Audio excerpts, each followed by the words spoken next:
এরপর নতুন বউ হয়ে যখন শ্বশুরবাড়িতে যাই, তখন প্রথম দিনই আমার শাশুড়ি আমাকে রান্নাঘরের সাথে পরিচয় করিয়ে দিয়েছিলেন। সেদিনই কিন্তু বুঝে গিয়েছিলাম যে এই রান্নাঘরটাই হয়তো একদিন আমার আপন ঠিকানা বা অনেকটাই বেশি সময় কাটানোর ঠিকানা হয়ে যাবে। এবং হলোও তাই। যেহেতু আমি সদ্য পড়াশোনা শেষ করেছি, চাকরির জন্য শুধু প্রিপারেশন শুরু করেছিলাম, তখনই করোনা মহামারী এসে আমার চাকরির স্বপ্নটাও নিয়ে নিল। তারপর হচ্ছে আমার বিয়ে হয়ে গেল। বিয়ের পরে অনেক দূর চলে আসলাম বাবা মাকে ফেলে।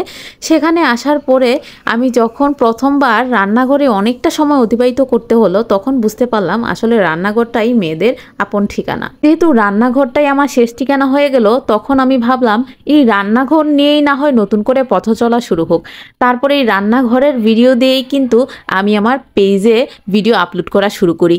আমার রান্নাঘরে আমার মাছের ৩টি সেরা আইটেম রান্না করেছি এবং সেগুলোর রেসিপি কিন্তু আপনাদের সাথে শেয়ার করব বলে ভিডিওটা অন করে দিয়েছি।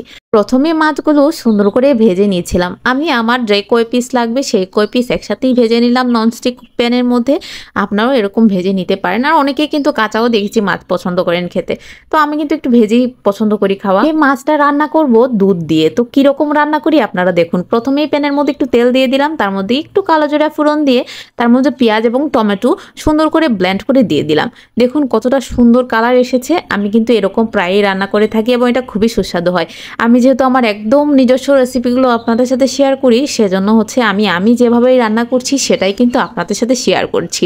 ফাঁকে ফাঁকে আপনাদের সাথে আজকে একটু গল্পও করব, কারণ আজকে একদমই ভালো লাগছে না। মনে হচ্ছিল যে একটা ভিডিও অন করে আপনাদের সাথে একটু গল্প করি।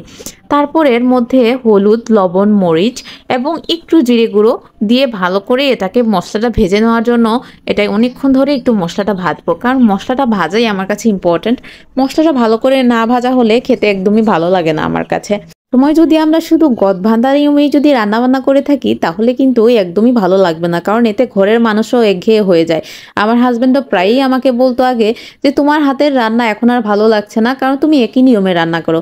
তারপরে যখন আমি আমার রান্নার স্টাইলটা চেঞ্জ করলাম, একটু মশলা এদিক সেদিক করে দেওয়া শুরু করলাম, তারপর ধরেন একটার সাথে এক এক তরকারির সাথে এক একটা মশলা মেশানো শুরু করলাম, তখন কিন্তু আমার হাজব্যান্ড আমার প্রশংসা করা শুরু করলেন এবং তখন বললেন ঠিক আছে, তোমার রান্না এখন ইমপ্রুভ হয়েছে, তুমি রান্না শিখে গেছো। কিন্তু আসলে হচ্ছে আমরা যখন একই নিয়মে সবসময় রান্না করি, সেটা কিন্তু গ্রহণযোগ্য হয় না কারো কাছেই। এখন আমার মেয়েটাও একটু একটু করে খাওয়া শিখেছে, সেও কিন্তু টেস্ট বুঝে। সে অনেকটাই ছোট এখনও, তারপরও কিন্তু সে টেস্ট বুঝে। সে যে তরকারিটা বেশি টেস্ট হয়েছে সেটা কিন্তু একটু নিজেই খেতে চায়। তো যাই হোক, আমি যখন মশলাটা ভাজছিলাম তখন অনেক সুন্দর করে এটা তেল ছেড়ে আসছিল। তারপর এর মধ্যে আমি গরম দুধ দিয়ে দিলাম। দুধটা কিন্তু অনেকটাই গাঢ় করে ঘন করে নিয়েছিলাম। তো ওই দুধ দেওয়ার কারণে এটা টেস্টটা অনেক গুণ বেড়ে যাবে। এবং এরপরে আমি মাছগুলো দিয়ে অনেকক্ষণ জাল করে নিয়েছিলাম। দেখুন আমার মাছের এই পদটা রেডি হয়ে গিয়েছিল, কতটা সুন্দর হয়েছে। এটা গরম ভাতে অসাধারণ লেগেছিল। তারপর মাছের ডিম দিয়ে ফুলকপি দিয়ে একটা ভাজি করব। তো প্রথমেই ফুলকপিগুলো আমি একটু গরম জলে ভাপিয়ে নিলাম। তারপর এটাকে ভাজি করার জন্য কড়াইয়ের মধ্যে দিয়ে দিলাম পেঁয়াজ কুচি, তারপরে একটু লবণ দিয়ে দিলাম, একটু হলুদ পরে অ্যাড করে দিব, তার মধ্যে একটু মাছের ডিমটাও অ্যাড করে দিয়ে একটু জিরে গুঁড়ো অ্যাড করব। আর কোনো কিছু এটার মধ্যে লাগবে না। আমি এভাবেই মাছের ডিমগুলো মাঝে মধ্যে রান্না করি। ফুলকপি আমার মেয়ে খেতে প্রচণ্ড ভালোবাসে, সেজন্য হচ্ছে তার জন্য একটু কম ঝাল দিয়ে ফুলকপিটা করেছি।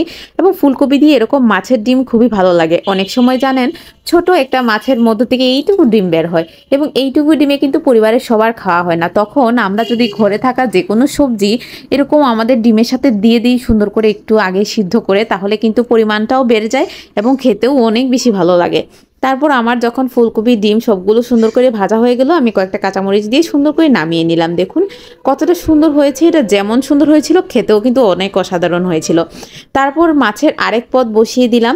রান্নাবান্না তো প্রতিদিনই কত রকম করতে হয়। এটার মধ্যে প্রথমে একটু জিরা ফোড়ন দিয়ে তারপর একটু পেঁয়াজ কুচি দিয়ে দিলাম এবং গোটা টমেটোগুলো সুন্দর করে এটার মধ্যে দিয়ে একটু ভাজতে দিলাম। টমেটোগুলো একটু নরম হয়ে আসলো, তার মধ্যে দিয়ে দিলাম হলুদ গুঁড়ো। আমি এটাকে সম্পূর্ণ কাঁচামরিচ দিয়ে রান্না করব। এর আগে হচ্ছে আমি একটু কাঁচকলা এবং ডাটা সিদ্ধ করে নিয়েছিলাম, এতে কিন্তু কালারটা সুন্দর থাকে। সেজন্য অনেক সময় কাঁচকলা থেকে কিন্তু একটা কালার বের হয়, এটা কালো হয়ে যায় তরকারি। এটার জন্য কিন্তু আগে যদি একটু সিদ্ধ দিয়ে নেওয়া হয় বা একটু ভাপিয়ে নেওয়া হয়, তখন অনেক সুন্দর হয়। তারপর পরিমাণ মতো জল দিয়ে দিলাম এবং পরে মাছগুলো দিয়ে একটু পরিমাণ মতো ঝোল দিয়ে দিলাম। তারপর এটা ফুটে আসলেই নামিয়ে ফেলবো। বন্ধুরা দেখছেন তো কত কষ্ট করে রান্নাবান্না করতে হয়, তারপরও যদি ঘরের মানুষের মন না পাওয়া যায়, তখন আসলে খুবই কষ্ট লাগে। কি বলেন আপুরা, তাই না? তারপর আমার কিন্তু রান্না মোটামুটি হয়ে গিয়েছে এবং আমার মোটামুটি সার্ভ করাও শেষ। দেখুন আমার দুপুরের আইটেমগুলোতে এই অসাধারণ আইটেমগুলোই ছিল এবং খুবই সুস্বাদু হয়েছিল প্রতিটা আইটেম। গরমের মধ্যে বাচ্চা-কাচ্চা সংসার সবকিছু সামলে এত রকম রান্নাবান্না করেও আমরা কিন্তু কিছু মেয়েরা পরিশ্রম করে যাই যদি কিছু একটা করতে পারি। সেই লক্ষ্যেই কিন্তু পেজটা খোলা বন্ধুরা। আপনারা যদি আমার পাশে থাকেন, আমার ভিডিওগুলো যদি আপনাদের ভালো লেগে থাকে অবশ্যই লাইক, কমেন্ট করবেন এবং অবশ্যই পাশে থাকবেন। এতটুকুই চাওয়া আর কিচ্ছু নয়। আমার এই আজকের আয়োজনটা আপনাদের কেমন লাগলো অবশ্যই কিন্তু কমেন্টে জানাবেন। সবাই ভালো থাকুন। নমস্কার।